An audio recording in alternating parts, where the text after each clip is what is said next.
Hi everyone, welcome to Study Spring. और ये CAPF के लिए एसए का सेशन है जिसमें आज हम लोग मनरेगा के बारे में पढ़ेंगे। महात्मा गांधी राष्ट्रीय रोजगार गारंटी योजना जो देश के समावेशी विकास में कितना सफल है, काफी इंपॉर्टेंट टॉपिक है ये सीएपीएफ में एसए के लिए। लेकिन अगर अभी तक आपने चैनल को सब्सक्राइब नहीं किया है और आपको अगर वीडियोस अच्छे लगते हैं तो चैनल को सब्सक्राइब कीजिए, क्योंकि ये यूट्यूब का पहला चैनल है जो आपको हिंदी में सारे कंटेंट अवेलेबल करवाता है सीएपीएफ और सीडीएस के लिए। तो आप चैनल को सब्सक्राइब कीजिए, अगर वीडियोस अच्छे लगते हैं तो शेयर भी कीजिए। चलते हैं अपने टॉपिक की तरफ। पहला इंट्रोडक्शन में आते हैं। फिर से एक बार हम आपको बताते हैं कि अपना जो ऐसे लिखने का तरीका है उसमें हम लोग पहले इंट्रोडक्शन देते हैं, फिर बॉडीज के पार्ट में आते हैं, फिर कंक्लूजन में आते हैं। और ये आई बी और सी के टेक्निक पे हम लोग जो अपना ऐसे को कंप्लीट कर रहे हैं उसमें हम लोग अभी इंट्रोडक्शन वाले पार्ट पे आते हैं। और इसमें हम लोग देखते हैं कि ये मनरेगा की शुरुआत आखिर हुई कैसे थी और इसके पीछे जो लॉजिक था बेसिक वो क्या था। तो एक्चुअली में अगर देखें तो पिछले वाले वीडियो में हम लोगों ने यहाँ पे रोजगार ये जो अपना अनएम्प्लॉयमेंट था, बेरोजगारी, उसको हम लोगों ने कवर किया है। ठीक है, बेरोजगारी को हम लोगों ने पिछले वाले एसे के टॉपिक में कवर किया है। ये काफी इजी वे में समझाया गया है। अगर आप नहीं देखे तो प्लेलिस्ट का लिंक आपको दिया गया है डिस्क्रिप्शन में, आप उसको जाके विजिट कर सकते हैं। तो उस पूरे बेरोजगारी वाले एसेज में हम लोगों ने ये कवर किया था कि आखिर बेरोजगारी क्यों होते हैं और वो अगर वो हो रहे हैं तो उसके पीछे रीजन क्या क्या है। तो सेम उसी लॉजिक को यहाँ पे अप्लाई करते हैं और देखते हैं कि बेरोजगारी जो अगर देखें हम लोग तो रोजगार के बिना कोई भी व्यक्ति, कोई भी मनुष्य है वो अपने अस्तित्व को बनाए रखने में कभी सक्षम नहीं हो सकता है। उसका अस्तित्व जो है उसको वो कभी भी नहीं बना सकता है एट प्रेजेंट के सिचुएशन में। अगर प्रेजेंट जो सिचुएशन है उसमें अगर वो रोजगार प्राप्त नहीं है तो उसमें वो कभी सक्षम नहीं हो सकता है। क्योंकि अगर हम लोग देखें तो किसी व्यक्ति को अगर उसकी उसका जो क्षमता है, ठीक है, उसकी जो क्षमता है उसके हिसाब से अगर उसको काम मिलता है, ठीक है, तभी हम उसको बोल सकते हैं, ठीक है, कि ये वो व्यक्ति रोजगार है। ठीक है, वो व्यक्ति रोजगार प्राप्त व्यक्ति है। ठीक है, एम्प्लॉयड है वो। तो सेम चीज यहाँ पर होता है कि अगर किसी व्यक्ति को उसकी क्षमता के अनुसार काम मिलता है तो हम उसको बोल सकते हैं कि ये रोजगार प्राप्त व्यक्ति है। क्योंकि अगर बेरोजगारी की स्थिति कहीं पे बनेगी तो वो कोई भी व्यक्ति होगा, चाहे वो कितना भी पढ़ा लिखा आदमी हो, वो गलत काम के ऊपर आएगा ही। सपोज दैट कोई इंजीनियरिंग किया हुआ लड़का है, ठीक है, कोई इंजीनियरिंग किया हुआ लड़का है, अगर ये बेरोजगार है तो ये क्या करेगा, तो ये साइबर क्राइम करेगा। ठीक है, ये साइबर क्राइम करेगा। इसमें कोई शक नहीं है कि ये साइबर क्राइम नहीं करेगा अगर इसको रोजगार नहीं मिलता है तो बिना रोजगार के हम ये उम्मीद नहीं कर सकते हैं कि वो जो व्यक्ति होगा वो किसी सही काम में जाएगा। ठीक है, तो सही काम के लिए हम उम्मीद ही नहीं कर सकते हैं अगर उसके पास रोजगार नहीं है तो। यही बुरे काम में संलग्न जो होता है, ठीक है, वो वैसा व्यक्ति होता है जो या तो रोजगार प्राप्त नहीं होता या फिर उसकी संगति गड़बड़ होती है। तो इसमें 70-30 का रेशियो होता है। संगति केवल 30% लोगों का खराब होता है और 70% लोग इसी से मारे होते हैं। तो ये सारे चीज के ऊपर ध्यान दे करके गवर्नमेंट ने सोचा कि भाई कुछ ऐसा चीज लाते हैं जिसमें ऐसे भी लोग हैं जो स्किलफुल नहीं है। तो अगर वो स्किलफुल नहीं है, सपोज दैट कोई इंजीनियर बनता है, तो वो इंजीनियर अगर बनता है तो मिनिमम 15,000 का जॉब तो वो कर ही सकता है। लेकिन अगर कोई स्किलफुल पर्सन नहीं है, जिसको कौशल प्राप्त नहीं है, ठीक है, अगर उसको कौशल प्राप्त नहीं है तो उसको कोई 15,000 रुपया की भी महीना क्यों देगा। तो इस चीज को लेकर के सरकार ने सोचा कि भाई हम बेरोजगारी को खत्म करने के लिए, निर्धनता को खत्म करने के लिए कोई उपाय तो करें। तो इसी बेरोजगारी और निर्धनता को खत्म करने के लिए जो 2006 में जो है वो राष्ट्रीय रोजगार गारंटी योजना की स्थापना की गई, जो नरेगा था पहले। ठीक है, नरेगा था, राष्ट्रीय रोजगार गारंटी योजना पहले था 2006 में, जिसका उद्देश्य था निर्धनता, बेरोजगारी को खत्म करना। तो ये निर्धनता और बेरोजगारी को खत्म करना और सामाजिक जो और ग्रामीण समाज में जो आर्थिक प्रगति है उसको बढ़ाना, ये इसका उद्देश्य था। जो 2006 में नरेगा की स्थापना की गई हुई थी, ये उसका उद्देश्य था। लेकिन बाद में 2009 में, ठीक है, इसको बहुत सिंपल तरीके से आप याद कर सकते हैं, 2 अक्टूबर, ठीक है, 2 अक्टूबर 2009 को, 2 अक्टूबर 2009 को महात्मा गांधी का जन्म हुआ था। और इसी महात्मा गांधी के जन्म के कारण 2 अक्टूबर 2009 को इसका नाम जो था वो महात्मा गांधी राष्ट्रीय रोजगार गारंटी योजना कर दिया गया।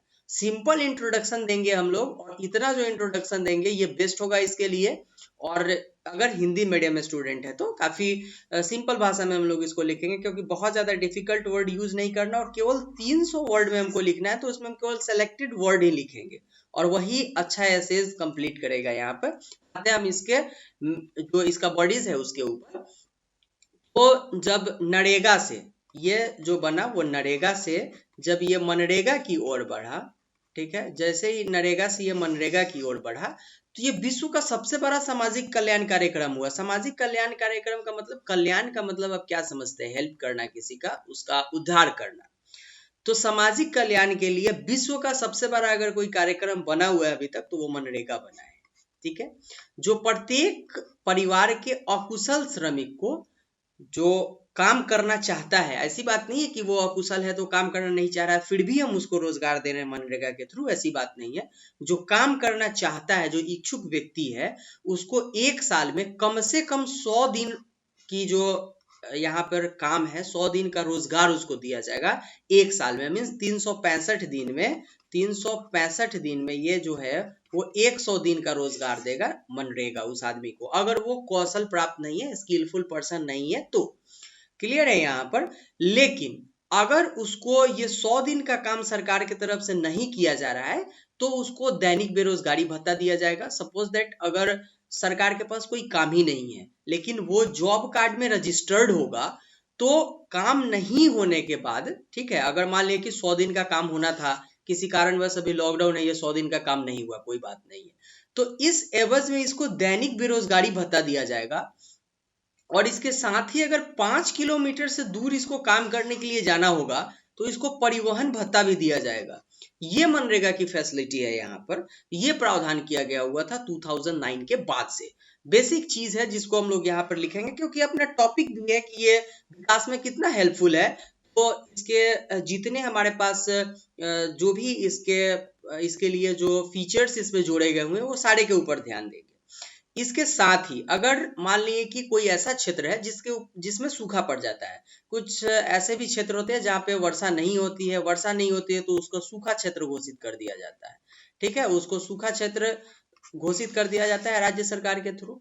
अब जैसे उसको सूखा क्षेत्र घोषित किया जाएगा, या फिर कोई जनजातीय क्षेत्र होगा, तो जनजातीय क्षेत्र जो होता है, जो राष्ट्रपति के द्वारा ये क्लियर किया जाता है कि कौन जनजातीय क्षेत्र होगा। बहुत बेसिक चीज है ये, जिसको हम लोगों ने पॉलिटी वाले चैप्टर में क्लियर किया। अगर अभी तक आप पॉलिटी वाले 1000 एमसीक्यूज को नहीं देखा तो आप उसको देखिए, क्योंकि आपको बहुत हेल्प करेगा एमसीक्यूज को सॉल्व करने में।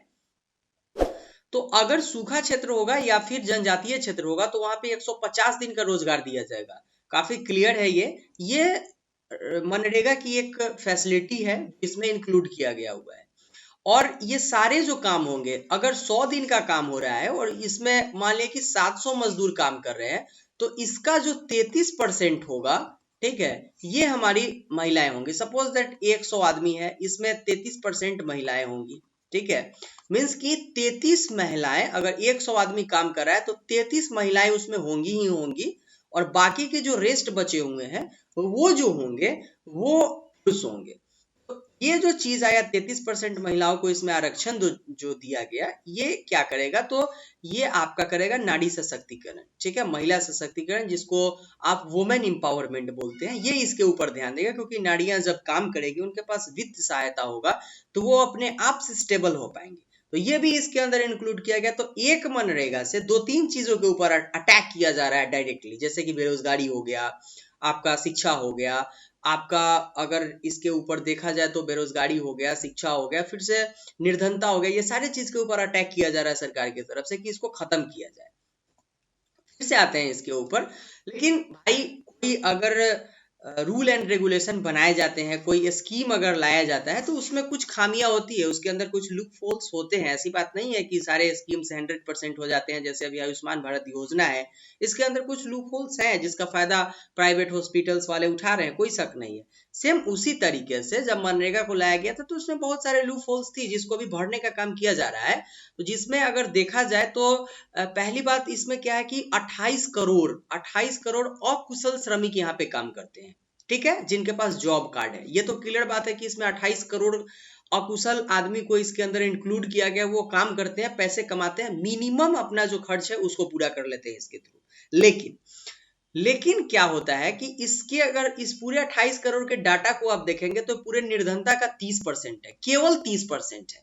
ठीक है, इसके 100% के ऊपर अभी तक हम लोग नहीं गए हुए हैं। जो एनसीआर है अपना, एक एनसीआर जो है ये national council of applied economy research, इसके डाटा, इसने एक डाटा शो किया था और उसमें बोला कि अभी तक 70% जो गरीब लोग हैं इससे वंचित है, केवल 30% ही गरीब है जो इसके अंदर आए हुए हैं। वो एनसीआर का डाटा आया हुआ था। लेकिन ये तो लोपसोल हुए। लेकिन इसके बाद अगर देखें तो सीएजी ने रिपोर्ट दिया, controller editor general of India जो होते हैं सीएजी, उसका एक रिपोर्ट आया और उसने बोला कि भाई इसके ये जो पूरा मनरेगा है इसमें बहुत ज्यादा भ्रष्टाचार है, अनियमितता अपनाई जाती है इसके अंदर। इसका खुलासा सीएजी के द्वारा कर लिया गया। और इसके साथ ही यहाँ पर क्या क्या प्रॉब्लम है, तो यहाँ पे भुगतान नहीं किया जाता है व्यक्ति को। 100 दिन का अगर वो काम कर रहे हैं तो इसका भुगतान रेगुलर नहीं हो पाता है। गवर्नमेंट की तरफ से पैसे अगर फंड किए गए, पैसे अगर उनके लिए दिए गए तो वह पैसा मजदूर के पास आता नहीं है, जिससे उनको प्रॉब्लम होती है, उनको भुगतान नहीं मिलता है। फर्जी हाजिरी बना दिया जाता है। इस यहाँ पर अगर आप देखें तो इलेक्ट्रॉनिक मशीन से हाजिरी बनता नहीं है, क्योंकि वो स्किलफुल पर्सन नहीं है, या फिर उस वक्त टेक्नोलॉजी इतना हाई नहीं था। एट प्रेजेंट में इसके ऊपर सोचा जा सकता है, लेकिन उस वक्त हाई टेक्नोलॉजी नहीं था, तो फर्जी हाजिरी बना दिए जाते थे। और उस हाजिरी फर्जी बनाने के बाद क्या होता था कि पैसे इनको दिए जाते थे और काम को जल्दी खत्म करने के लिए टेक्निकल यूज किया जाता था। यहाँ पे जेसीबी जो मशीन आते हैं उसका यूज करके काम को जल्दी निपटा लिया जाता था सरकार से पैसा लेने के लिए। तो ये सारे लूप होल थे इसके अंदर। लेकिन क्या हुआ कि सरकार, जैसे आधार कार्ड आया, आधार कार्ड से लिंक किया गया इसके जितने जॉब कार्ड है उसको। अब जब जॉब कार्ड को आधार से लिंक कर दिया गया तो इसमें दो फायदे हुए। ये तो थंब इम्प्रेशन से वो हाजिरी बना सकते हैं, अब जो नियम नया आया है उसके हिसाब से। और एक व्यक्ति का 2 कार्ड नहीं बन सकता है, लेकिन पहले एक व्यक्ति का 2 कार्ड बनता था, जिसका खुलासा जो है वो सीएजी ने किया था, कंट्रोलर एडिटर ऑफ इंडिया ने, जनरल एडिटर ऑफ इंडिया ने, कि एक व्यक्ति का 2-3 कार्ड बनाया जाता है और उसका फायदा उठाया जाता है। लेकिन अब जब आधार से मर्ज हुआ तो ये काम नहीं हो सकता है, ये बात तो क्लियर है। लेकिन जब आधार से लिंक होने के बाद अगर देखा जाए तो फायदा क्या क्या हुआ इसके बाद, आधार से लिंक होने के साथ साथ इसके ऊपर जब ध्यान दिया गया तो ग्रामीण रोजगार में बहुत ज्यादा वृद्धि हुई। गांव के लोग शहर की ओर पलायन कर रहे थे, गांव के लोग शहर की ओर पलायन कर रहे थे। ये एक जो है बेरोजगारी का ही लक्षण है, जो अब पलायन होना थोड़ा सा कम हुआ है, तो ये फायदा हुआ। जल प्रबंधन जो हुआ, अब मनरेगा के थ्रू क्या काम करवाया जाता है, एक अनस्किल्ड पर्सन जो होगा, अनस्किलफुल पर्सन, वो क्या काम कर सकता है, वो कुदाल चला सकता है, वो बांध बना सकता है। तो ये सारे काम जो किए गए उससे जल प्रबंधन अच्छा हुआ, बाढ़ के ऊपर नियंत्रण हो गया, ग्रामीण सड़क का विकास हो गया। तो ये सारे चीज जो हुए ये मनरेगा के कारण सक्सेस हो पाया है। तो ये तो क्लियर बात है कि इसके बहुत सारे फायदे भी हुए हैं। लेकिन अगर इसके कंक्लूजन के ऊपर हम लोग आए तो इसके ऊपर क्या हुआ कि सरकार की तरफ से बहुत सारे सकारात्मक प्रयास किए जा रहे हैं मनरेगा के लिए, कि जितना हो सके हम इसके ऊपर अपना एक बढ़िया डाटा पेश करें, इसके ऊपर जितने इंफ्रास्ट्रक्चर हो उसको यूज करके इसको और ज्यादा बढ़िया बनाए। गवर्नमेंट की तरफ से सकारात्मक प्रयास किया जा रहा है, ठीक है। बहुत सारे ठोस कदम अगर इसके ऊपर उठाया जाएगा तो मनरेगा जो है महज एक कल्याणकारी योजना ही नहीं है, ये भारत का, विश्व का सबसे बड़ा सामाजिक कल्याणकारी योजना रहा हुआ है। लेकिन अगर इसको देखा जाए, इसके ऊपर और ज्यादा ठोस कदम उठाया जाए तो केवल एक कल्याणकारी योजना ही नहीं होगा, बल्कि इसको आप ऐसे समझ सकते हैं कि इसके ऊपर अगर और ज्यादा ध्यान दिया जाएगा तो सामाजिक और आर्थिक विकास के लिए एक सशक्त माध्यम बन सकता है। क्योंकि आज हमारे यहाँ सामाजिक विकास नहीं है, आर्थिक विकास नहीं है, ठीक है, सामाजिक विकास नहीं है, आर्थिक विकास नहीं है, जिसके कारण लोगों को बहुत सारी प्रॉब्लमें होती है। तो अगर इसके ऊपर और ज्यादा ध्यान दिया जाए तो ये सामाजिक और आर्थिक विकास का एक सशक्त माध्यम बन सकता है। गवर्नमेंट के थ्रू इसके ऊपर और ज्यादा ध्यान देने की जरूरत है। कंक्लूजन है, आज हम लोगों ने मनरेगा देश के समावेशी विकास में कितना सफल, बहुत जो आप इसको ऐसे समझ सकते हैं कि ये वीवीआई टॉपिक था आपके एस्से के लिए, इसको हम लोगों ने कवर किया है। क्यों ये इंपॉर्टेंट था, क्योंकि लॉकडाउन में अभी 100 डेज का वर्क कंप्लीट हो चुका है और बाकी का जो रेस्ट बचा हुआ समय है इसमें वो लोग अनस्किलफुल पर्सन करेंगे क्या, इसको लेकर के मनरेगा अभी जो है वो न्यूज में रहा है। और न्यूज में रहा है तो अब गवर्नमेंट जो है, सरकार जो एग्जाम ले रही है, वो अपने बुराइयों को छुपाने के लिए नहीं, अपने अच्छाइयों को निकालने के लिए लेती है। तो इसीलिए आपको इसके सारे अच्छाइयों को जानना जरूरी है, तभी आप एग्जाम में इसके लिए एक अच्छा ऐसे लिख सकते हैं। तो उसको आज हम लोगों ने कवर कर लिया है। बट अगर आपको ये वीडियोज अच्छे लगते हैं तो आप चैनल को सब्सक्राइब कर सकते हैं और जितना हो सकता है आप शेयर कर सकते हैं, क्योंकि अभी आपके सपोर्ट की जरूरत है। इसलिए चैनल को सब्सक्राइब कीजिए और जितना हो सके शेयर कीजिए। मिलते हैं नेक्स्ट वीडियो में। Thank you and good bye.